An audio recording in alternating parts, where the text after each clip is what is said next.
महाकुंभ, ये तो सुना ही है, मगर होता क्या है महाकुंभ? और यह शब्द कहां से आया और कौन से चार शहर? महाकुंभ की दो कहानियों में से एक कहानी है सर्पों और गरुण देव के बीच की। क्या है यह कहानी? एक ऋषि थे जिनका नाम था ऋषि कश्यप। उनकी दो पत्नियां थी जो आपस में बहनें थी। पूरी दुनिया में जितने सर्प हैं उन सबकी मां कद्रू को माना गया है। जब तक गरुण बाहर आया तब तक विनता मां कद्रू और उसके 100 संतान सांपों की दासी हो चुकी थी। करम को यह देख के अच्छा नहीं लगा, रुण गया और उन सबसे पूछा कि मैं क्या करूं कि मेरी मां को तुम लोग दासिव से मुक्त कर दो। इंद्रदेव, सूर्यदेव जितने शक्तिशाली देव थे, सब गरुण का रास्ता रोकने की कोशिश किए, मगर गरुण इतने शक्तिशाली थे कि एक एक करके उन्होंने सबको हरा दिया। समुद्र मंथन, जिसमें एक तरफ सारे देव खड़े थे और दूसरी तरफ सारे असुर और पर्वत को मथा जा रहा था। एक एक करके चीजें निकल रही थी। जब धनवंतरी के हाथ में अमृत कलश देखा गया तो असुर उसको धनवंतरी से छीनना चाहते थे और देवों को तो चाहिए ही था महाकुंभ। महाकुंभ, यह तो सुना ही है, मगर होता क्या है महाकुंभ? और यह शब्द कहां से आया? कुंभ का मतलब होता है कलश, घड़ा।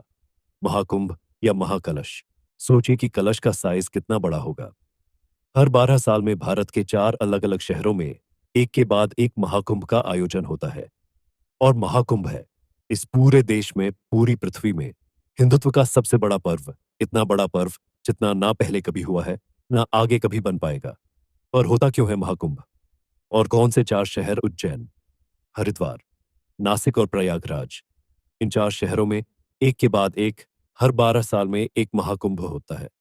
महाकुंभ के पीछे दो कमाल की कहानियां हैं। आज ये दो कहानियां मैं आपको एक के बाद एक सुनाने वाला ला हूं, क्योंकि महाकुंभ फिर से आ रहा है। कब और कहां?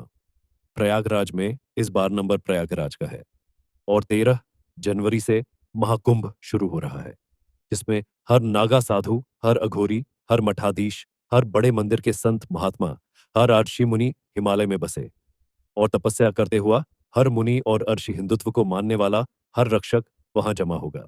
महाकुंभ की दो कहानियों में से एक कहानी है सर्पों और गरुण देव के बीच की। क्या है यह कहानी? एक ऋषि थे जिनका नाम था ऋषि कश्यप।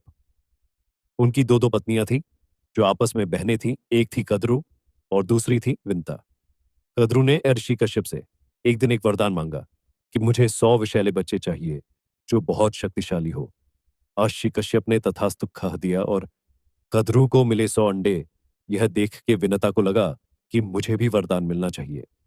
विनता ऋषि कश्यप के पास गई और उन्होंने कहा कि मुझे भी वरदान दीजिए। मुझे भले बच्चे कम दीजिए, मगर मेरे बच्चे कद्रू के बच्चों से ज्यादा शक्तिशाली होने चाहिए। ऋषि कश्यप ने कहा तथास्तु और विनता को मिले 2 बड़े अंडे।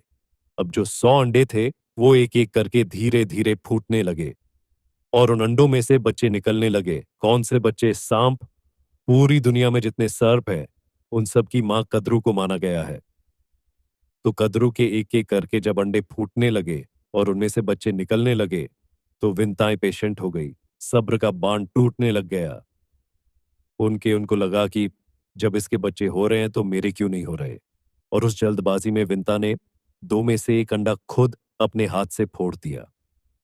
उस अंडे से जो निकला वह अर्ध विकसित शरीर था।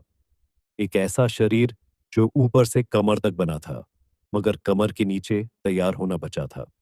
वह तुरंत हवा में उड़ा और नाराजगी से अपनी मां विनता से कहा कि यह गलती जो आपने मेरे साथ की वह दूसरे अंडे के साथ मत कीजिएगा। सब्र रखिए। और उड़ गया। आसमान में वह कहाँ गया वह भी बताऊंगा।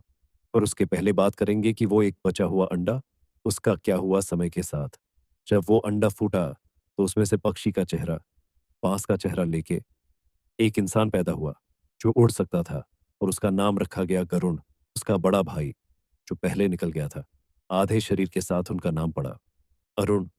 यार, अरुण आज की डेट में सूर्य देव का सारथी है जो सूर्य के साथ घोड़े चलाता है। वो गरुण का भाई अरुण है। जब तक गरुण बाहर आया तब तक विंता मां कद्रू और उसके 100 संतान सांपों की दासी हो चुकी थी। गरुण को यह देख के अच्छा नहीं लगा। गरुण गया और उन सबसे पूछा कि मैं क्या करूं कि मेरी मां को तुम लोग दासिव से मुक्त कर लो। और सबने कहा कि वैकुंठ न से अमृत कलश ला कर दे।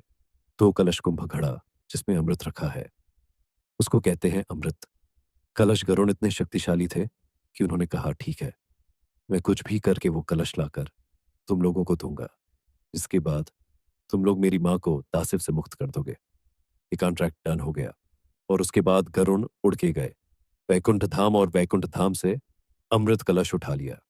इंद्रदेव, सूर्यदेव, जितने शक्तिशाली देव थे, सब गरुण का रास्ता रोकने की कोशिश किए, मगर गरुण इतने शक्तिशाली थे कि एक एक करके उन्होंने सबको हरा दिया। यह बात पहुंची विष्णु जी के पास, जब देव भागते हुए उनके पास गए और बोले कि अनर्थ हो जाएगा अगर यह अमृत कलश गलत हाथों में चला गया। पता नहीं कहां से एक बहुत ही शक्तिशाली प्राणी आया, जिसका चेहरा पक्षियों के जैसा है, शरीर इंसानों के जैसा ऐसा है, और साथ में है पंख जो उड़ता है, जो हम सब लोगों से ज्यादा शक्तिशाली है। रोकिए उसको।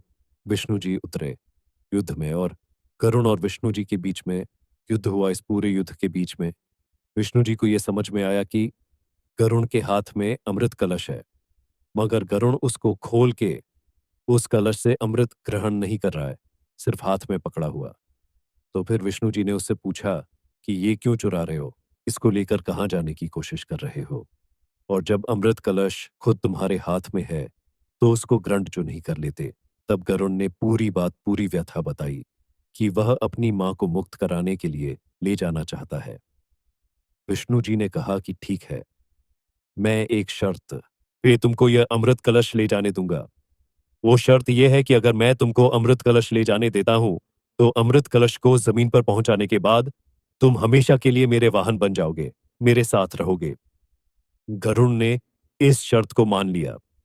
जैसे ही गरुण उस अमृत कलश को ले जाके जमीन पर रखे, विष्णु जी ने मायावी शक्तियों से उस कलश को वहां से गायब कर दिया।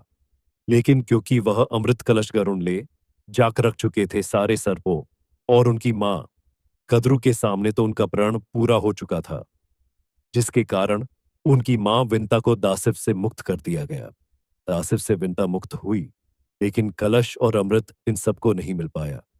यह है पहली कहानी अमृत कलश की, क्योंकि यह माना जाता है कि जब विष्णु और गरु आपस में युद्ध कर रहे थे तो उस कलश से अमृत की कुछ बूंदें पृथ्वी पर गिरी, और माना जाता है कि वह चार जगह जहां अमृत के वो बूंद गिरे, वही वह चार जगह है जहां आज महाकुंभ होता है। उज्जैन, हरिद्वार, नासिक और प्रयागराज। दूसरी कहानी जुड़ी हुई है समुद्र मंथन से। समुद्र मंथन जिसमें एक तरफ सारे देव खड़े थे और दूसरी तरफ सारे असुर। कुर्म अवतार में विष्णु जी खुद कछुए के रूप में उसके एक्सेस बने हुए थे, और पर्वत को मथा ज्यादा था। एक एक करके चीजें निकल रही थी, और निकलते निकलते अमृत कलश लेकर निकले धनवंतरी। जब धनवंतरी के हाथ में अमृत कलश देखा गया तो असुर उसको धनवंतरी से छीनना चाहते थे, और देवों को तो चाहिए ही था। उस पूरे खींचाकशी में ये पूरे अमृत कलश को लेकर देवगण दौड़े बचाने के लिए अमृत कलश को असुरों से। जब इधर से उधर दौड़ते रहे तो वो 12 दिन तक, और वो 12 दिन हमारे वाले 12 दिन नहीं, उनके वाले 12 दिन। इन 12 दिनों में 4 जगह उन्होंने विश्राम किया, रुके। वो 4 जगह फिर वही 4 जगह है जहां पर अमृत कलश को रखा गया था, हरिद्वार, उज्जैन, नासिक और प्रयागराज। तो यह दो कहानियां हैं, और इसीलिए क्योंकि उनके जो 12 दिनों का सफर था जिसमें 4 बार उन्होंने ब्रेक लिया था, उस हिसाब से वह 4 दिन हर 12 साल में एक शहर में आते हैं।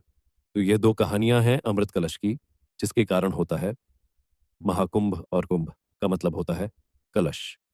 तो आप जानते हैं कि महाकुंभ कब हो रहा है, अगली बार कहाँ हो रहा है अगली बार, और उसका औचित्य और उसकी इंपॉर्टेंस क्या है। दूसरों को भी बताइए, इसको शेयर कीजिए, और खद पहुंच महाकुंभ के दर्शन करने।